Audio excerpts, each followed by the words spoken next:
સુરતનો ટેણી ખૂબ તોફાન કરી રહ્યો હતો. આ ટેણીના તોફાન એ હદે વધી ગયા કે તે પોલીસ પર હુમલો કરવા લાગ્યો. પોલીસને જાનથી મારી નાખવા માટે ઉપર સ્કોર્પિયો કાર ચડાવી દીધી, જ્યારે પોલીસ પીસીઆર વાનમાં સવાર હતી. ટેણીને પકડવા માટે પોલીસ પીછો કરી રહી હતી. દરમિયાન ટેણીએ ભાગવાનો પ્રયાસ કરવાના નામે પોલીસ પર હુમલો કરી દીધો અને આ ટેણીના તોફાન બાદ પોલીસે ટેણીને કઈ રીતે સીધો કર્યો તેની આ વાત કરીએ સમાચારમાં. વૈષ્ણવજન તો તેને કહીએ જે પીડ પરાઈ જાનાને રે.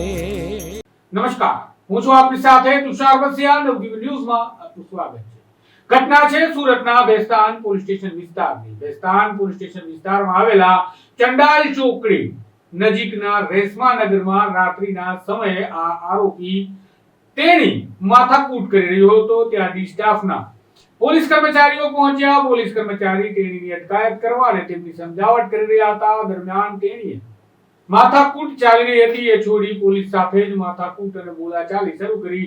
આ બવાલ થતા ડી સ્ટાફના પોલીસ કર્મચારીઓએ કંટ્રોલમાં મેસેજ કરી પોલીસને બોલાવી અને વધુ પોલીસ આવી. પોલીસની પીસીઆર વાનમાં અને બાદમાં આ તેણી ઉર્ફે યુનુસ પોલીસને જોઈ ભાગવે છે અને પોતાની સ્કોર્પિયો કારમાં સવાર યુનુસ ઉર્ફે ટેણીને પકડવા માટે આ તમામ પોલીસ કર્મચારીઓ પીછો કરે છે. દરમિયાન આ ટેણી પોલીસને ગોટે ચડાવવા, ચક્રાવે ચડાવવા, ગોળ ગોળ ફરવા લાગે છે અને બાદમાં તે અચાનક આ પોલીસની પીસીઆર વાન પર પોતાના સ્કોર્પિયો વડે એક વખત ટક્કર મારે છે.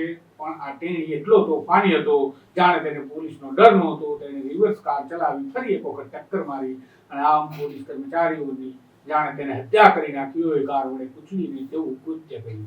બાદમાં આ યુનુસ ઉર્ફે ટેણીને પોલીસે સીધો કેવી રીતે કર્યો અને સમગ્ર ઘટનાક્રમ શું હતો સાંભળો. સુરત પોલીસે શું જણાવી રહ્યા છે.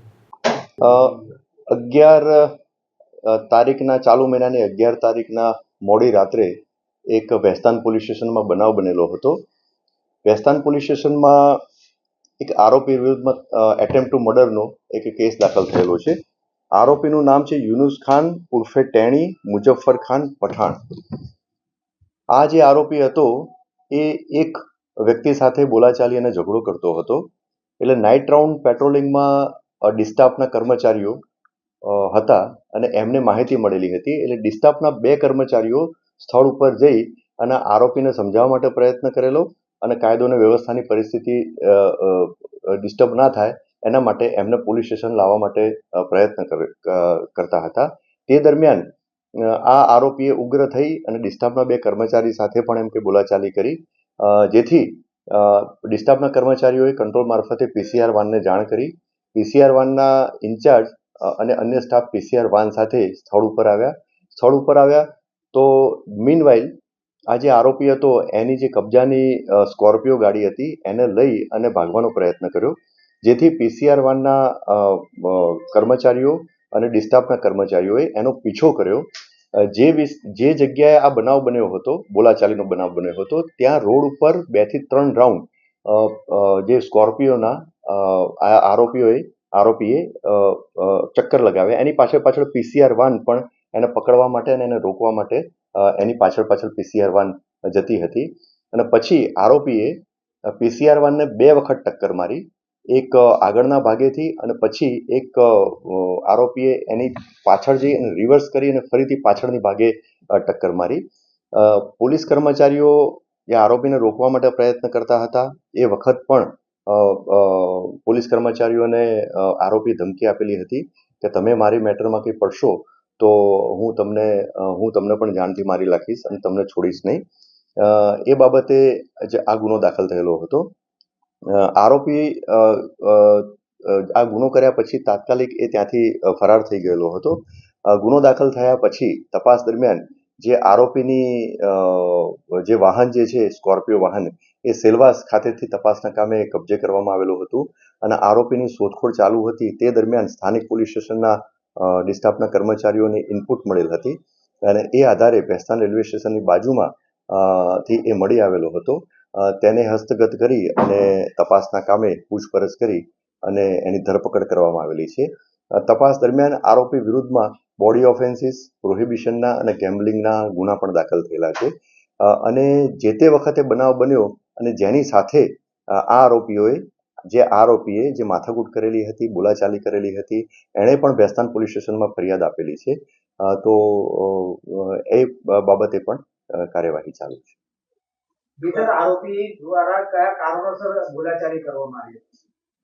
આરોપીની ભત્રીજી હતી, એને જે આરોપી સાથે જેને બોલાચાલી થયેલી હતી, એ જેની સાથે બોલાચાલી થયેલી હતી, આરોપીને એવું હતું કે એની ભત્રીજીને એ વ્યક્તિ એને છેડતો હતો અને એને હેરાન કરતો હતો. એટલે આરોપીએ આ જ કારણે એની સાથે બોલાચાલી કરેલી અને એને માર પણ મારેલો હતો.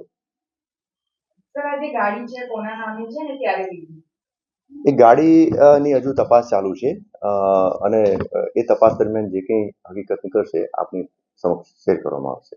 સર 3 થી 4 કેસો થયા છે, હવે આગળની કાર્યવાહી રહેશે આ આરોપી? મેં જેમ આપને જણાવ્યું કે આરોપી વિરુદ્ધમાં બોડી ઓફેન્સીસ પણ દાખલ થયેલા છે અને પ્રોહિબિશન અને જુગારના કેસ પણ દાખલ થયેલા છે. સુરત સિટી બહાર પણ એના પ્રોહિબિશનના કેસો દાખલ થયેલા છે. એટલે જે કંઈ આરોપી વિરુદ્ધમાં જે તપાસ દરમિયાન અને અન્ય જે કંઈ ક્રિમિનલ એન્ટેસિડન્ટની માહિતી ઉપલબ્ધ હશે એ આધારે એના વિરુદ્ધમાં પ્રિવેન્ટિવ એક્શન પણ લેવામાં આવશે. આરોપીનો હાલમાં તો પૂછપરછ દરમિયાન એનું એવું કહેવું છે કે કાપડની દલાલીનું કામ કરે છે. તમે સાંભળ્યું પ્રકારે આ ટેણી છુપાઈ ગયો હતો પોલીસથી બચવા માટે અને બાદમાં પોલીસે તેની ધરપકડ કરી લીધી. પોલીસે આ ટેણીના તોફાન બંધ કરાવવા માટે ટેણીની સાથે શું કર્યું એ આ બધા દ્રશ્યોમાં તમે સમજી ગયા છો. અને હવે આ ટેણી હજુ પણ મુશ્કેલીની બહાર નથી આવી શકે તેમ કારણ કે એસીપીનું કહેવું છે આગળની કાર્યવાહી કરવામાં આવશે.